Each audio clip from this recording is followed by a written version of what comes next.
तो हमारे पास है ना, सबसे पहले सवाल आता है कि आप करते क्या हैं।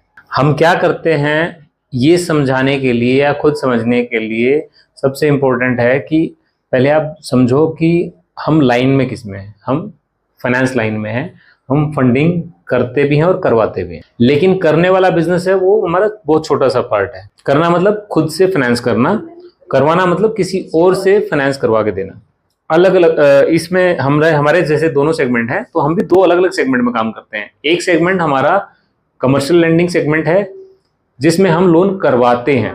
एक सेगमेंट हमारा जिसमें हम लोन करते हैं वो सेगमेंट है जिसमें हम पर्सनल या रिटेल लेंडिंग का है। तो अगर हम फाइनेंस की बात करें, जैसे फंडिंग या लैंडिंग या फाइनेंस या लोन ऑलमोस्ट एक ही चीज मान के चलेंगे हम लोग इसको। तो इसको हम दो भागों में बांट लेते हैं अपनी समझ के लिए। एक कमर्शियल लेंडिंग, दूसरी हमारी है पर्सनल फाइनेंस। कमर्शियल फाइनेंस का मतलब है कंपनियों को लोन, पर्सनल फाइनेंस का मतलब है इंडिविजुअल को लोन।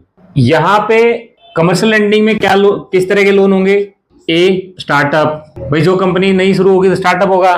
बी, चली हुई कंपनी पे एक्सपेंशन होना है, एक्सपेंशन। सी, अच्छी खासी कंपनी है, चलती हुई है, उसको फंडिंग और चाहिए काम और बढ़ाने के लिए, तो वर्किंग कैपिटल। इसको हम आम भाषा में रिटेल लेंडिंग भी बोलते हैं, रिटेल लोन्स। ये सारे लोन जो हैं ये बिजनेस ओरिएंटेड होते हैं, ओनली बिजनेस। कंपनियों को लोन होंगे, ये बिजनेस पर्पज से होंगे, कंपनियों के काम के लिए, कंपनियों के लिए। ये सारे लोन पर्सनल आवश्यकताओं को पूरा करने के लिए होंगे, जैसे car loan, home loan, loan against property, और इसमें हम बीएल को भी लगा देते हैं। हालांकि ये दोनों लोनों को बैंक वाले जो आजकल मार्केट में जो लोन एजेंट्स घूमते हैं, डीएसए घूमते हैं, वो इसको कहते हैं कि बिजनेस के लिए लोन दिया है। पर ये मल्टीपर्पज, ये दोनों लोन जो है ना, ये मल्टीपर्पज लोन होते हैं। क्या होते हैं?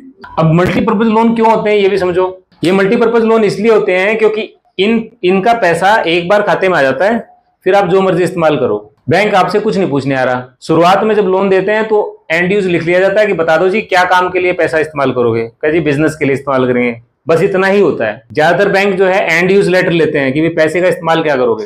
तो एंड यूज लेटर जो है, पैसे का इस्तेमाल क्या होना है उसका लेटर ले लेते हैं। कई बैंक जो है वो लेटर हेड पे लिख के ले लेते हैं, कई बैंक जो है वो सीएसए सर्टिफिकेट ले लेते हैं। लिखा उस सर्टिफिकेट में या लेटर हेड पे क्या लिखा होता है कि ये पैसा बिजनेस के लिए यूज होगा। अब उसके बाद वो बिजनेस के लिए यूज करे ना करे कोई नहीं पूछने आने वाला। इस सेगमेंट में हम लोग डील नहीं करते हैं, इस सेगमेंट में हम लोग लोन डील नहीं करते हैं। इस सेगमेंट के दो लोन में हम लोग डील करते हैं जिसमें हम लोग कहते हैं कि हम खुद लोन देते हैं। एचएल और लैप, होम लोन और लैप में हम लोग डील करते हैं। हमारी जो D wealth small finance company है, उस कंपनी में हम इन दोनों प्रोडक्ट में डील करते हैं। लेकिन ये हम लोन देते हैं, दिलवाते नहीं है। ये दोनों लोग हम देते हैं, दिलवाते नहीं है। यहां ये वाले सेगमेंट में हम लोन दिलवाते हैं। ये वाला सेगमेंट हमारी कौन सी कंपनी डील करती है? D wealth services, D wealth services. तो दोनों कंपनियों में, इस कंपनी में डी वेल्थ सर्विसेज में हम ये काम करते हैं। डी वेल्थ स्मॉल फाइनेंस में हम लोग सिर्फ दो प्रोडक्ट पे डील करते हैं, एचएल और लैप, जो हम खुद लोन देते हैं। इसके अलावा हम और कोई काम नहीं करते। तो बाइफरकेशन समझ में आ गया। सबसे इंपॉर्टेंट पार्ट है फंडिंग का। नेचर ऑफ फंडिंग क्या होती है? दो तरीके की होती है, पर्सनल फंडिंग या रिटेल फंडिंग, और कमर्शियल फंडिंग, या फिर आप इसको बिजनेस फंडिंग भी बोल सकते हो। अब बाकी सारा का सारा मैटर जो है इसी के अंडर आएगा। इसके अलावा एक छोटी सी चीज और ऐड कर सकते हो आप इसमें, बिल्डर फाइनेंस। ये थोड़ा सा एक अलग मैटर आता है जो इसके अंदर हम डील करते हैं। आप बिल्डर बेसिकली, क्योंकि वो इंडस्ट्री नहीं है बट है वो कंपनी है, फंडिंग कंपनी को ही होता है। बिल्डर जो है इंडिविजुअल नहीं होता, कंपनी को ही फंडिंग होती है वो हमेशा। स्टार्टअप हो गया यानी कि प्रोजेक्ट लोन, एक्सपेंशन हो गया यानी कि उसको नया बिजनेस एक्सपेंड करना है, बढ़ाना है बिजनेस, नई मशीन डालनी है, मशीन का मॉडर्नाइजेशन करना है, पुरानी मशीन होगी, नई मशीन, नई टेक्नोलॉजी की मशीन डालनी है। एक यूनिट पहले से, एक फैक्ट्री पहले से चल रही है, एक और फैक्ट्री खोलनी है। एक शोरूम चल रहा है, दो शोरूम और खोल रहे हैं, या दिल्ली में दो शोरूम चल रहे हैं, दो शोरूम में मुंबई खोल रहे हैं, तो वो होता है एक्सपेंशन। और एक होता है काम धंधा बढ़ रहा है, वर्किंग कैपिटल।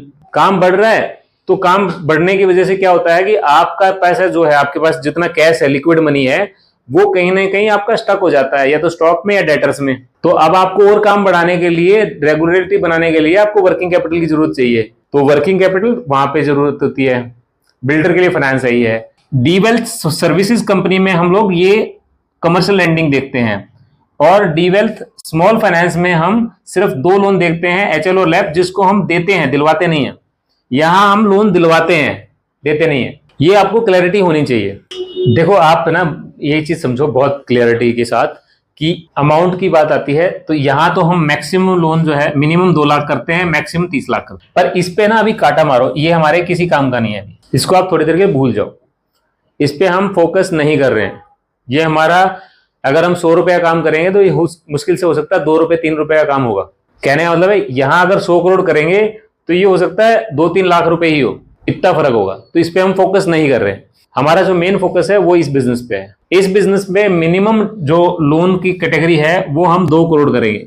अभी मैं कॉल पे बात कर रहा था तो मैं कह रहा 1 करोड़ का लोन यार बहुत छोटा लोन है। तो minimum loan 2 crore, maximum loan no limit, 1000, 2000, 5000 crore भी आए तो कोई दिक्कत नहीं। ये दिल्ली की लिमिट है। दिल्ली से बाहर जाते ही minimum loan 10 crore, upper limit कोई लिमिट नहीं है।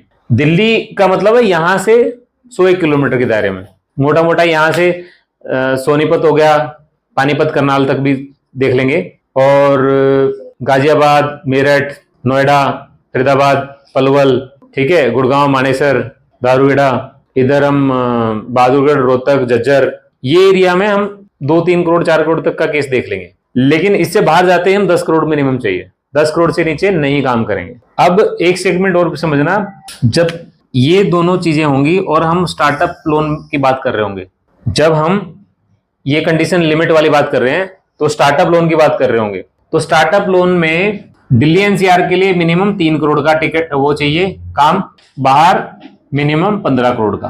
कैसे भाई? 3 करोड़ रुपए का टोटल काम होगा, कुछ अपने लगाया कुछ हम देंगे। बाहर वही बात, 15 करोड़ का काम होगा, कुछ 4-5 करोड़ अपने लगाएगा, बाकी हम देंगे।